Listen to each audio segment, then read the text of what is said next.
Satuan Prabowo Penjilat Gibran itu gimana? Itu singkatan. Ya singkatan satu. Kalau saya buat singkatan yang sama juga dengan tapi MBG. Tapi kan yang dibahas masalah MBG. Itu belum tentu Kok belum tentu? SPPG. Di dalam hukum. Kenapa kau merasa bahwa SPPG di dalam itu hukum merujuk kepada penafsiran dirimu? itu bisa saja terjadi. Kenapa Anda merasa bahwa singkatan SPPG karena itu kami adalah calon mitra dirimu? SPPG. Kalau kita SPPG kita kami berkegiatan di SPPG. Apakah itu otomatis dirimu? Otomatis dong. Kenapa? Ibu inilah yang kalau ada guru-guru protes, itu dapur langsung diberhentikan. Di stop dan penerima manfaat tidak dapat. Sehingga nanti, kalau mengkritik itu jangan di medsos, jangan di medsos. Tolong kita dukung program Pak Prabowo yang... Maksudnya ini Anda mau bicara pada Tio, kalau mau mengkritik MBG, ya, jangan di medsos. Bukan, ini kan saya jelaskan dulu, MBG ini gimana, apa yang dikritik Tio di sini. Gitu. Kalau kalian mau kritik ada dapur yang makanannya basi, kan sudah ditutup. Nah, yang dikritik itu adalah penjualan proses pembiruan. Kemudian pengrekayasaan, pembuatan yayasan yang nanti ada potong. Harusnya itu dikuasai oleh pemilik dapur, mitra.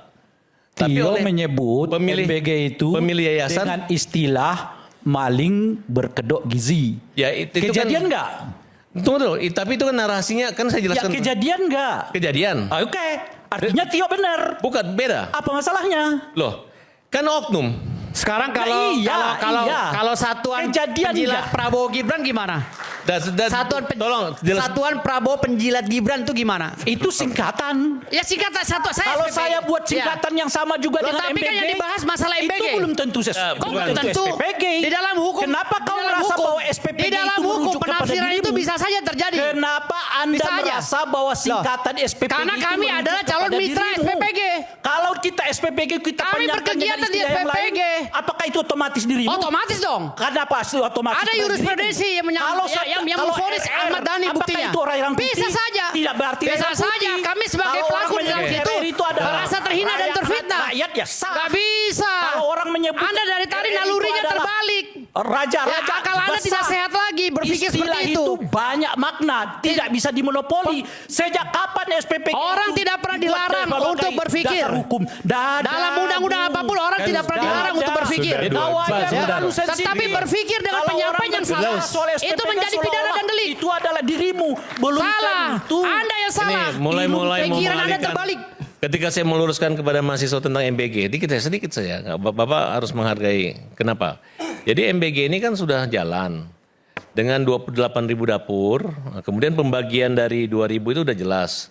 Kemudian ketika kawan-kawan kita punya persoalan, kita kan lapor ke jaksa.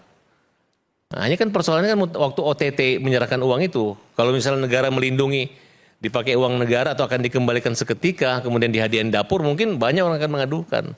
Karena secara bisnis itu untung mereka, Pak. Jadi sehingga yayasan itu mengambil keuntungan dari 2.000 diambil sampai 1.000 perak bagi dua. Nah itu penjahatnya. Nah di situ yang saya nggak setuju. Tapi apakah dengan ini kemudian muncul Tio, kemudian kalian ingin men-stop MBG Indonesia? Bagaimana investasi kawan-kawan mitra MBG? Dengan jumlah total minimal 1 miliar. Karena negara itu dibantu oleh mereka-mereka. Dan alat-alat itu kan ketika ditutup memang mau digunakan untuk apa? Jadi tidak semudah itu, makanya kita menjaga agar mahasiswa-mahasiswa ini juga jangan seolah-olah MBG ini gagal, program yang gagal, tidak. Justru sama dengan menggaji, kayak negara-negara maju lainnya itu menggaji tunjangan kemiskinan. Nah ini diserahkan bukan pada rakyat miskin, tapi kepada anak-anak sekolah, sehingga bapaknya, sini anak-anak, kalau dulu gimana mau cari sekolah kalau sebelum makan, udahlah, kalau mau makan pergi sekolah. Ini logika yang sangat bagus ini. Makanya saya bilang Pak Prabowo artinya akan makin dicintai oleh masyarakatnya. Bukan berarti untuk kepentingan kampanye 2002 periode ke depan. Tapi dalam agama pun juga memberi makan juga itu merupakan orang yang tidak mendustai agama. Iya, tapi nggak boleh begitu Farhad ngelihatnya. Karena MBG itu bagian... Nggak boleh begitu karena Farhad potensial dia dukan ke Damas apa enggak nih? Bukan, saya ingin mengatakan begini. Please, kita lihat dengan tenang gitu ya. Karena kita sedang menilai satu kebijakan, yang di belakang kebijakan itu kita mesti tahu motifnya apa. Gitu kan? Ini MBG maksudnya? Iya. Okay. Jadi kalau kita mau ngebahas yang begitu. Kalau saya tarik panjang keluar, ini soalnya Fit for Africa. Jadi kebijakan ini sebenarnya pernah dilakukan Fit for Africa, suap Afrika. itu dilakukan oleh 4 institusi multilateral, gitu ya. Sebenarnya ini gantian dari cash transfer fund, bantuan langsung tunai. Di satu sisi ada bantuan langsung tunai, sekarang ini akan dikeluarkan sebagai stimulus, gitu ya, dikeluarkan. Tapi sekaligus pada saat yang sama sekarang juga dikasih makan. Persoalan pokoknya apa tujuan memberi makan? Dikaitkan dengan namanya efektivitas anggaran dan efisiensi anggaran, kan gitu pertanyaan. Ada 2 katanya. Yang satu soal stunting, yang kedua soal gizi. Oke. Kalau stunting itu bukan pada si anak. Stunting itu pada ibu. Satu, oke ya. Udah begitu. Sekarang kalau soal makan pada anak. Problemnya sekarang mesti kita ukur. Ukurnya adalah ini harus measurable. Jadi dalam bahasa kebijakan, satu public policy yang bagus itu measurable dan bisa kita takar sampai seberapa jauh dampaknya.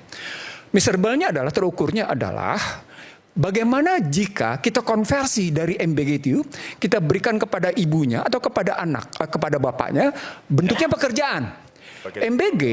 MBG tidak tertulis dengan tegas di konstitusi, Farhad. Tapi memberi pekerjaan kepada warga negara. Tiap-tiap warga negara berhak atas pekerjaan dan penghidupan yang layak bagi kemanusiaan. Itu akan berbeda. Apa poinnya? Poinnya di kita sini. bahas MBG.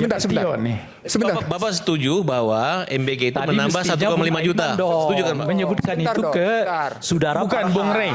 Saya sudah 2 jam di acara Mas Aiman. Nah sekarang Dan hanya mendengar bapak-bapak. Saya belum sekarang Bung Nursi saya berikan mau kesempatan untuk Bung. mengcounter ide yang disebut oleh saya dulu lah Bung Rey. 2 jam nih. Nanti segmen 5 saya berikan kesempatan full untuk Abang. Oh, thank you. Silakan.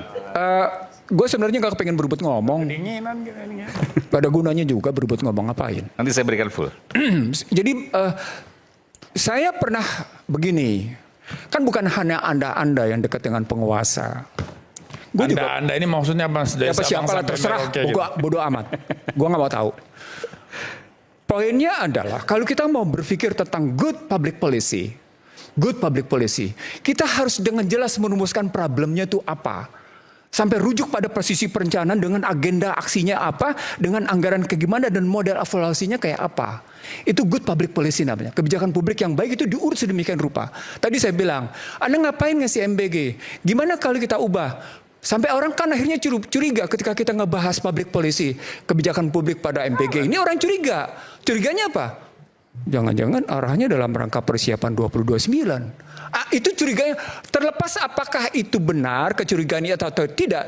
Tapi paling tidak karena banyak masalah yang muncul di dalam, muncullah kritik dari yang selama ini dari masyarakat tidak didengar, disuarakan oleh Tio. Itu problemnya.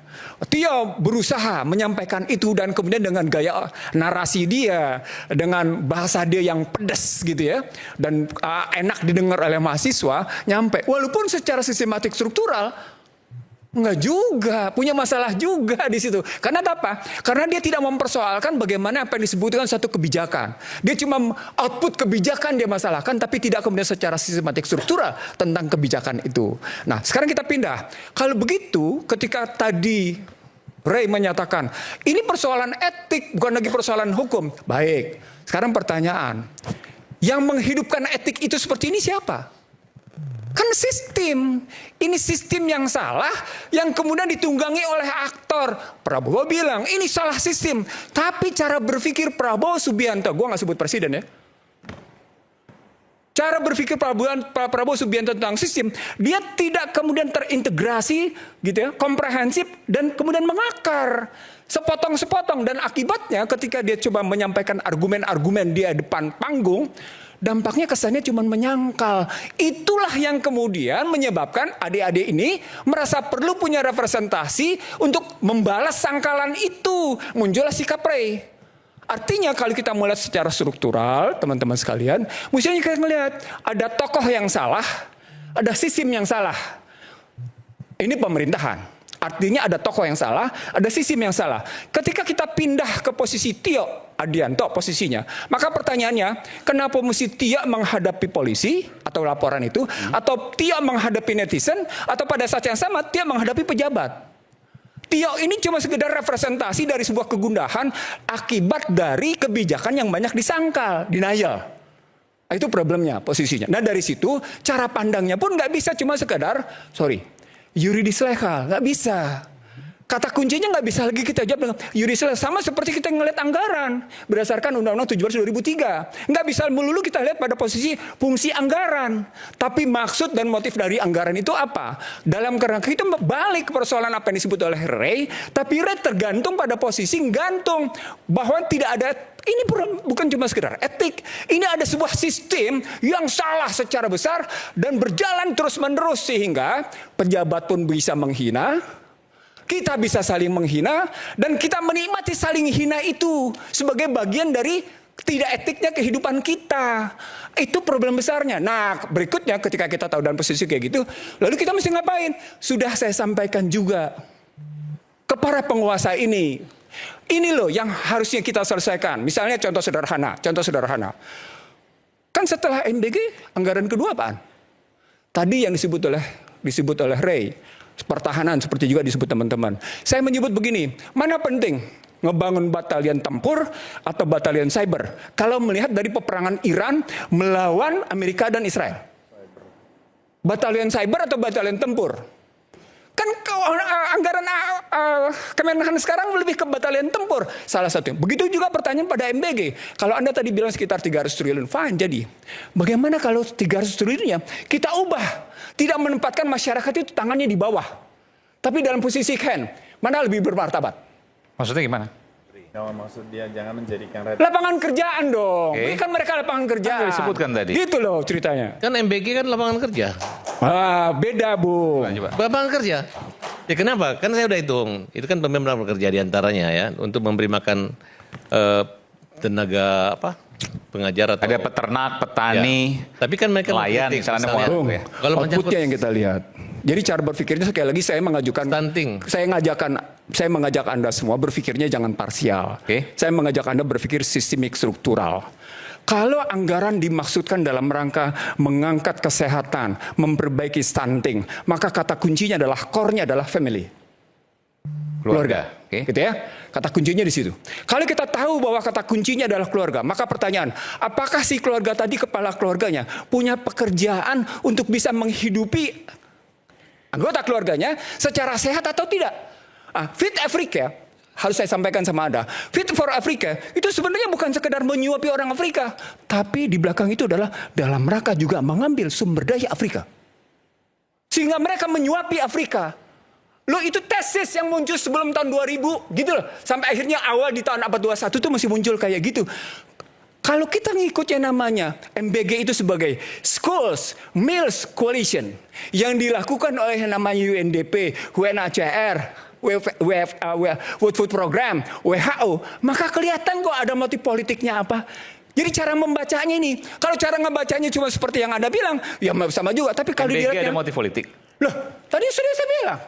Nah, kalau diambil Yang mana? Enggak supaya clear ini. Loh, tadi jangan-jangan ini mau kampanye 29. Ya, oke, ya di mananya supaya pemirsa juga Menang paham. simpati dong bagi penerimanya. Semacam bansos. Kapitalisasi politik. Aiman tidak gitu tahu loh. atau pura-pura tidak tahu. Supaya clear. Itu sederhana aja. Enggak. Kalau Jurnalis dalam kan politik, bertanya, bukan ya. pork barrel effect. Ada semacam bansos dan seterusnya sehingga munculkan simpati, yang memberikan siapa itu yang saya pilih. Oh iya, kapitalisasi politik itu. Itu kapitalisasi program. Itu bisa sebentar terakhir saya mau bilang sama Anda. Itu karenanya sejak awal memang terakhir, yang tadi gue belum bilang terakhir. Poni. Serius gue nggak akan ngambil hak lo. Gue nggak akan ambil. Dan gue nggak akan berebut. Gitu ya. Gue cuma bilang, gue adalah orang pertama yang memprotes cash transfer fund. Dan gue jembreng itu yang namanya di televisi swasta. Sehingga lembaga multilateral itu protes habis-habisan karena gue tahu bangsa gue diintervensi habis-habisan dengan cara berhenti lo marah-marah untuk yang namanya pasar bebas. Lo gue suap. Kejadian? Anda tahu siapa yang disuap? Bukan hanya masyarakat yang disuap. Dalam perjanjian itu yang ditandatangani oleh Menteri Keuangan Budiono, saya sebut nama. Di zaman SBY berarti ya kemarin. Bukan hanya masyarakat yang mendapatkan BLT. Sejumlah tokoh yang dianggap sebagai kritis terhadap kebijakan-kebijakan itu juga di-approach habis-habisan. Itu diperjanjikan. Jadi gaya berpikirnya itu diubah memang. Dari sana kemudian, Joko Widodo pernah menyatakan, saya juga tidak suka ada cash transfer fund BLT Tapi dilakukan.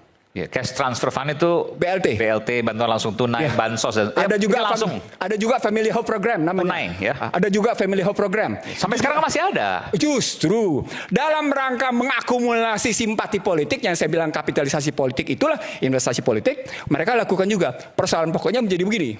Persoalannya, Farhad dan teman-teman. Sampai seberapa jauh efektivitas MBG ini mampu menyelesaikan dua hal. Yang pertama soal stunting. Yang kedua, prevalensi kesehatannya. Sampai seberapa jauh dia betul-betul meningkatkan kesehatannya. Di balik 4 institusi yang saya sebut, itu punya motif. Motif pertama, membatasi tingkat gizi. Ulang, membatasi tingkat gizi. Dengan terbatasnya tingkat gizi, apa yang terjadi? Dibatasi tingkat kecerdasan. Pada level tertentu. Jadi ada motif-motif tertentu yang mesti dijaga. Dan pada saat yang sama ketika kita tahu ada pembatasan gizi dan ada pembatasan tingkat kecerdasan, orang sedang digiring ke satu tempat. Jadi ada akumulasi kebijakan yang mestinya kita lihat secara makro, secara luas benar, tapi mikronya juga benar, sistematik strukturalnya begitu. Begitu, silakan. Oke, maksudnya membatasi gizi, membatasi kecerdasan, mengejar dong. Kan MBG tujuannya itu. Meningkatkan gizi, meningkatkan kecerdasan. Maksudnya membatasi apa? Berapa IQ kita? IQ kita berapa levelnya? Rata-rata berapa? 80 kemarin. 76. Rata-ratanya 84 Pak orang Oke lah, Indonesia. 80. Terendah itu 76. Rata-ratanya 84. Kalau saya di atas 100 Pak. Oke. Nah, dari sana ya gitu dari cerita itu dengan posisi MBG seberapa jauh kita bisa menakar bahwa dampak sesuatu itu dampak dari makan MBG tadi dia akan meningkatkan IQ. Oke. Satu pertanyaannya itu pertanyaan. Pertanyaan besarnya menjadi sampai seberapa jauh potensi MBG itu betul-betul meleverage IQ. Kajiannya mesti sampai di situ. Tidak pernah ada kajian. Oke. Belum. Kenapa? Tidak ada. Mestinya dong ada dong. Dan akan ada. Nggak bisa Ferdinand. Saya sudah ngomong sama tim mereka. Mereka sebenarnya juga protes bahwa MBG ini jalankan tanpa ekosistem. Itu problemnya.